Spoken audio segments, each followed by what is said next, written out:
Oh! Salut! Dans cette vidéo, je continue d'explorer la map Minecraft la plus exceptionnelle jamais créée. Attention, cette map est réellement addictive et peut provoquer des troubles obsessionnels compulsifs. En cas de symptômes, consultez un médecin. Et dernièrement, nous étions tombés sur Afsal, les ruines de la capitale de l'empire déchu d'Avsom. Après investigation, je me suis rendu compte que ces ruines étaient infestées de pillards Micmaris. Et ces Micmaris ont découvert une porte infranchissable dans les souterrains. Je vais donc poliment leur casser la figure pour atteindre ce lieu mystérieux. Vous êtes dans l'épisode 3, c'est parti!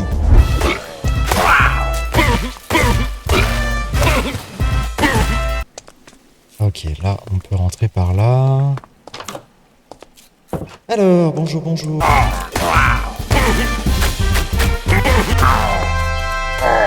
c'est trop pratique. Avoir l'effet de feu quand j'ai une torche.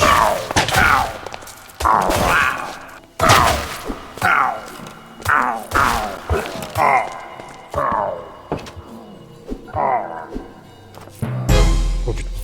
Qu'est-ce que c'est? Qu'est-ce que c'est que cette merde? Qu'est-ce que c'est que cette merde?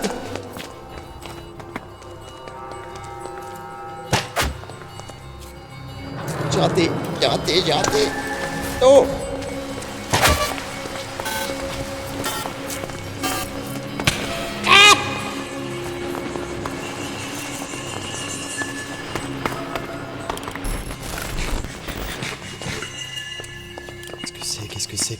Qu'est-ce que c'est?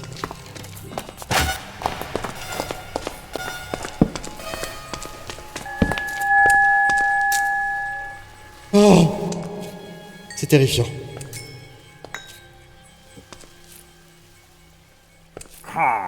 Oui, bah oui, vous êtes moins terrifiant, vous. Vous êtes où, d'ailleurs? Ah. Aïe! Je vais peut-être pas garder ce truc qui enlève la barre de vie. Parce que du coup, je sais pas trop où j'en suis. Réflexion de l'historien Mo.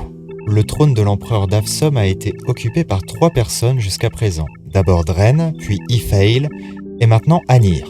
Ifail a connu de nombreux échecs militaires durant son règne, ce qui a conduit la population à souhaiter un stratège compétent pour monter sur le trône.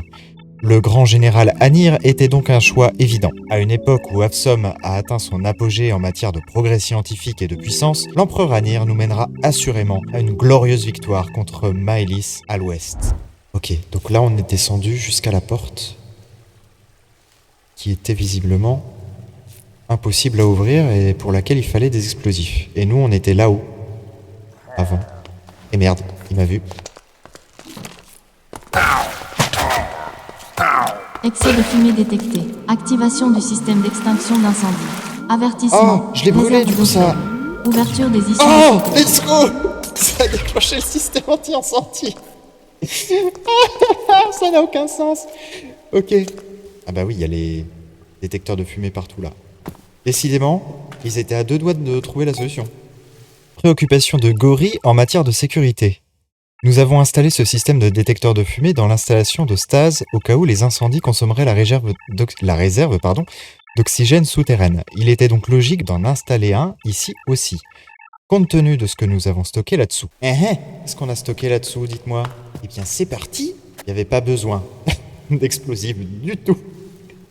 Et juste foutre le feu.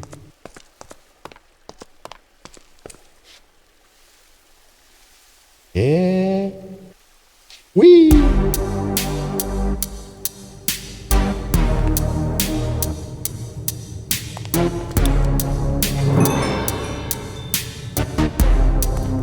Alors... c'est la technologie la plus avancée que nous ayons jamais créée. Un système informatique intelligent et adaptatif. Nous l'avons placé aux commandes de systèmes majeurs comme le réseau Terminus. Tant qu'Avsom est debout, Av6 devrait rester opérationnel. L'une des caractéristiques les plus fascinantes de cette arme est sa puissance potentielle. Si la simple connexion des fragments permettait d'obtenir une lame redoutable, elle ne révèle sa véritable force que lorsqu'elle est exposée à une quantité importante d'énergie primordiale. Les tests actuels n'ont pas permis de déterminer sa limite supérieure. Les tests actuels n'ont pas permis de déterminer sa limite supérieure.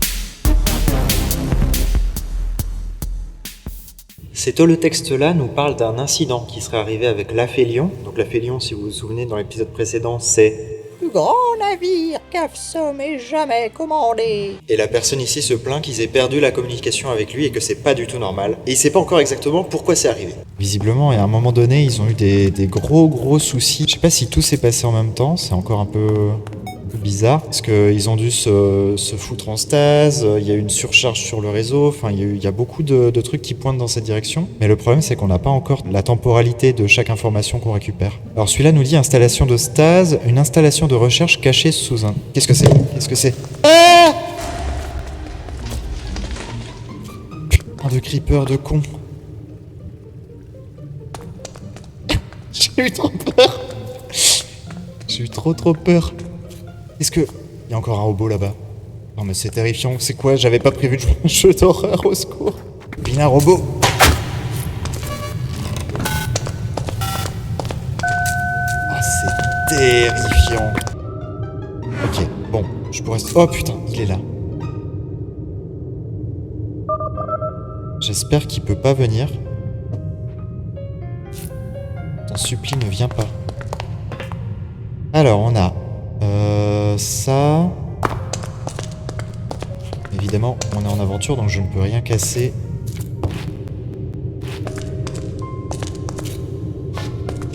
Note de Covis. Le combat... Non, ne viens pas. Pitié. Pitié. Tu ne peux pas me taper. Tu ne peux pas. Oui, d'accord, ok. Oh, tu es terrifiant, petit robot. Ne fais plus ça. Alors, juste derrière moi se trouve le summum de la technologie des armes avsomiques. Enfin, la poignée du moins. Actuellement, les autres pièces sont conservées séparément dans les sites de recherche et développement sécurisés. Kamas a insisté pour qu'elles restent séparées jusqu'à... Tu te tais, s'il te plaît. Jusqu'à ce que nous puissions la charger efficacement. Il dit que c'est trop dangereux si quelqu'un parvenait à la voler ou à tenter de l'utiliser de manière inappropriée. Nous avons une sécurité tellement performante que je ne pense pas que ce soit un grand risque. Mais c'est son projet, donc c'est lui qui décide. Ok, donc le projet de Kamas, c'est cette arme-là. Et cette arme-là, elle est fragmentée pour éviter de la voler. Cet élément est important. Très bien. Wow.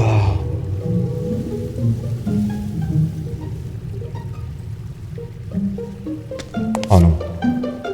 Au secours! Laisse-moi tranquille! Ok. C'est quoi ça?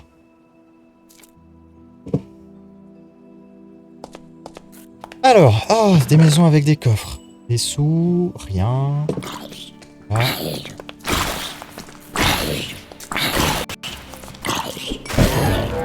Oh!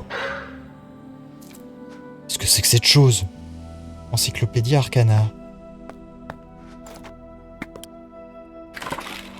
Waouh! Oh lolo.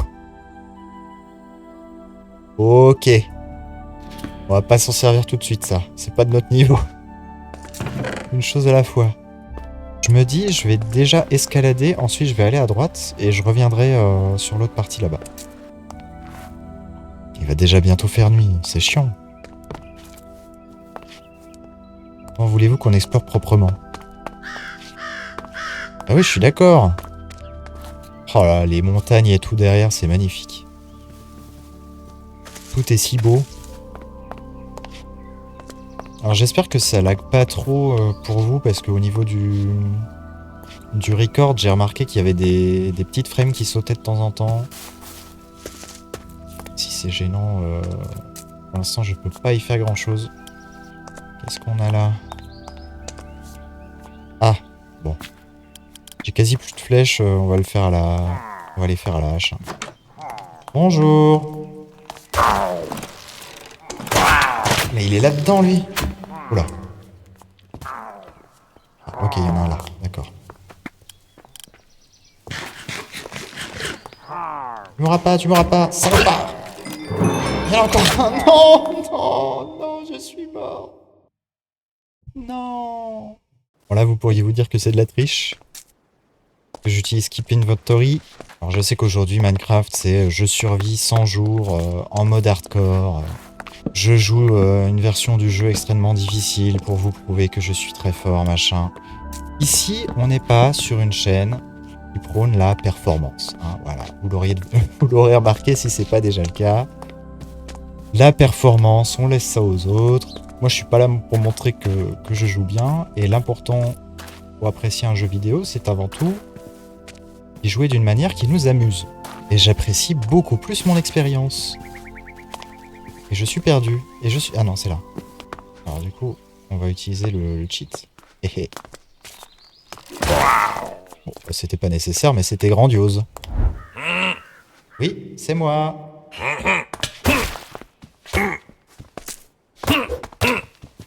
Bah ça c'est chiant. Ah, pas tranquille. Non? C'est bon? C'est bon. Oh, une belle armoire à viande. C'est vraiment un truc de Micmarie, ça. Rapport d'un Micmarie. Nous nous sommes installés dans un grand bâtiment avsomique. Maël sait à quoi il servait, mais il nous protège mieux du froid que tout le reste ici. Demain, nous prévoyons d'envoyer un contingent sécuriser l'île centrale, voir si ce grand empire nous a laissé des trésors. Jour 7. Bon, ça aurait pu mieux se passer, on n'a trouvé aucune résistance à part des rats, mais on n'a rien trouvé d'utile non plus. Il y avait un tas de terminaux inutiles, mais aucun ne fonctionnait. La seule chose qui fonctionnait encore était cette satanée porte qui nous empêchait d'aller plus loin. Eh ben, je vais tout fouiller. Et on se retrouve quand j'ai fini de fouiller tout ça.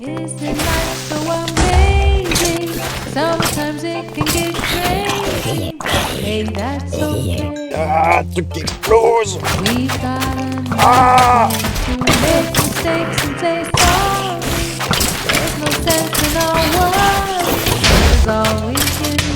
Oh! Crever! Je déteste! J'ai fouillé la zone industrielle et du coup je n'ai rien trouvé d'intéressant. En vrai, il y a déjà plus grand chose à cet endroit-là, c'est vraiment tout vide.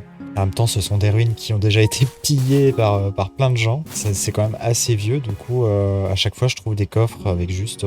éventuellement de temps en temps j'ai trouvé du quartz et des iron nuggets, mais à part ça il y a vraiment rien quoi. Hein. C'est très vide, très délaissé. Et très déjà pillé. Donc on va passer à la suite, on va avancer de l'autre côté. Alors d'ailleurs, si vous vous demandez pourquoi je prends du quartz, parce que tout simplement, dans ce monde-là, le Nether n'existe pas. On ne pourra pas aller dans le Nether. C'est strictement impossible. Selon les lois de l'univers. Donc si je veux du quartz, il faut absolument que je le récupère dès que je peux. Les éclats de quartz, à un moment donné, ça va forcément m'être utile. Et si je les récupère pas dès maintenant, bah en fait, je vais trop galérer à les chercher après coup. Et je vais perdre un temps fou. Donc je préfère récupérer des ressources rares comme ça dès le début. Même si je vais pas les utiliser avant longtemps. Ah, un livre de parents concernés. Enfin, inquiet du coup. Qu'est-ce qu'il dit ce livre? Voilà, 7 pages. Bon bah je vais le lire et je vous fais un résumé. Ok, donc en fait c'est un parent qui dit que sa fille ne se rend pas encore compte de à quel point l'Empire et la société dans laquelle ils vivent est exceptionnelle. Et donc c'est quelqu'un qui est vraiment persuadé que l'empereur actuel, donc à son époque, donc c'est l'empereur Anir, le dernier, est vraiment exceptionnel, aussi bien que l'empereur précédent qui était l'empereur Ifeil. Mais il précise qu'il a quand même conscience du fait que la majeure partie des bénéfices dont il bénéficie du coup dans sa vie du quotidien vient du premier empereur Dren qu'il n'a pas connu parce qu'il est mort avant sa naissance. Donc le premier empereur qui a fondé tout ça. Parce qu'il explique que l'empereur Dren, contrairement aux autres, c'est un empereur qui a attendu l'approbation du peuple pour accepter de monter sur le trône, et il n'est pas juste arrivé là de droit divin, en tout cas de droit du sang. Dren, finalement, il faut le voir un peu comme un Aragorn, en fait. Un peu le Aragorn de cet univers, c'est le good guy, le good guy exceptionnel. Alors maintenant, c'est l'heure de grimper. J'espère que ce sera suffisant.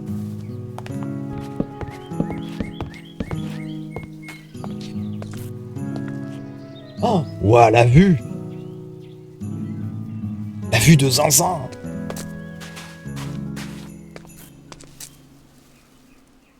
Donc nous, on est arrivé des montagnes colorées là-bas. Ensuite, on est parti dans cette direction. Je pense que le village de New Drabiel, il est derrière cette montagne-là. Et on a fait cette zone ici, toute cette zone-là, le centre. Et il nous restera que ici et là-bas, au fond, à visiter après.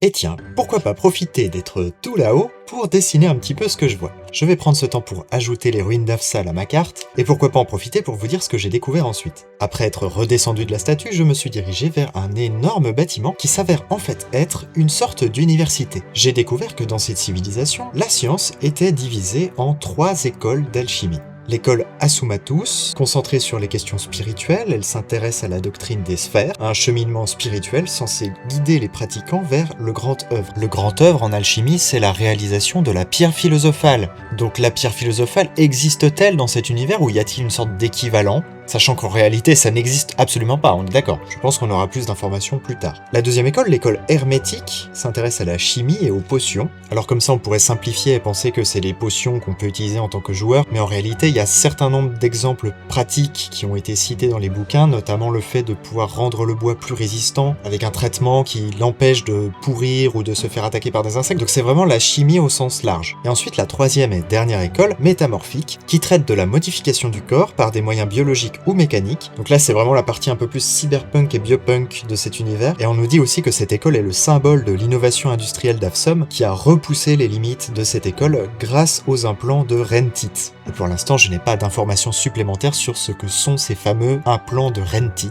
mais c'est sûrement quelque chose qu'on va découvrir plus tard. Ensuite, je suis tombé sur 2 ânes à qui j'ai pu faire les poches, et j'ai obtenu un item plutôt utile. Qu'est-ce que ça fait, ça ? Oh, c'est exceptionnel! Et oui, le double saut, ça va vraiment être très pratique. Je me suis ensuite dirigé vers la toute dernière zone de ces ruines que je n'avais pas encore explorée, à savoir une sorte de quartier riche, un endroit où il y avait des villas un peu plus grandes. Et même si le temps s'est pas mal gâté, j'ai rencontré quelqu'un sur place. Bonjour monsieur! Rêve. Oh, c'est une bonne épée ça! Pour le reste, j'ai exploré les ruines du château et des villas, mais pour être honnête, j'ai rien trouvé d'exceptionnel à l'intérieur, mis à part quelques documents qui traitent de la vie des gens qui vivaient à ces endroits-là. On y apprend notamment qu'une architecte a été mandatée pour designer des jardins dans une ville souterraine, mais on n'en sait pas plus. Et c'est là que s'arrête mon exploration des ruines d'Avsum. De retour au village, j'ai compris qu'il fallait que je commence à m'équiper sérieusement. Dremal est grand, j'ai beaucoup à explorer, et je vais rencontrer pas mal d'ennemis sur le chemin. Je me suis donc crafté un grappin, qui je sens va me sauver la vie plus tard. Je me suis un peu éloigné et j'ai trouvé un gisement de fer et de charbon, ce qui était très utile pour me faire un stuff en fer, et j'ai acheté une carte de la région au marchand. Et cette carte, elle nous indique 2 endroits que nous n'avons pas encore visités. Un petit village au sud-est, qui semble être en direction de la forêt, et une tour au sud-ouest, qui a l'air d'être dans la région de Palisade Heights. C'est donc maintenant que je vous laisse le premier choix de l'aventure. Indiquez-moi dans les commentaires dans quelle direction je dois partir. Évidemment, vous n'êtes pas forcément limité à ces 2 choix possibles, c'est juste que ce sont 2 choix où on sait à quoi s'attendre, mais dans tous les cas, je déciderai de me diriger à la fin dans la direction qui a été la plus demandée. Alors, on va où ? Sud-est, la forêt, sud-ouest, Palisade Heights ? Ou alors on va au nord ou ailleurs ? C'est toi qui décides.